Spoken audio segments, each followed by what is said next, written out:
Hi everyone and welcome back to another video.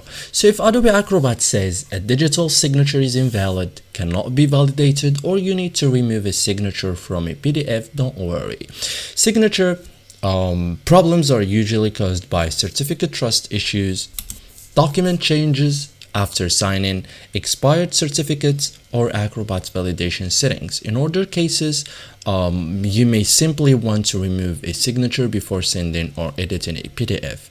So the good news is that most signature issues can be diagnosed and resolved in just a few minutes. So now the first thing you have to do is check the signature status, like open the PDF, click the signature panel, review the signature details, and look for messages such as signature valid. Okay, so the status message usually reveals the cause of the problem.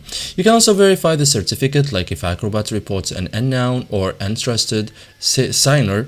Open signature properties, view certificates, and review certificates information. So check certificates validity dates, issuing authority, and trust status. Okay, so expired or untrusted certificates commonly trigger validation errors. Okay, you can also update trusted certificates, like sometimes Acrobat doesn't trust a legitimate certificate. Okay, so open signature properties, trust settings, and add trusted in the identities if appropriate. So allows Acrobat to recognize trusted signers, resolve many validation warnings, and only trust certificates from verified sources. Okay, you can also check whether the PDF was modified, like digital signatures become invalid if the document changes after signing. So open signature details, review modification information, and if Acrobat reports documents alerted after signing, then the signature may be invalid because the file was changed after the signature was applied. Okay, so how to remove a signature you added. If the signature was added by you and you documents and the document isn't blocked,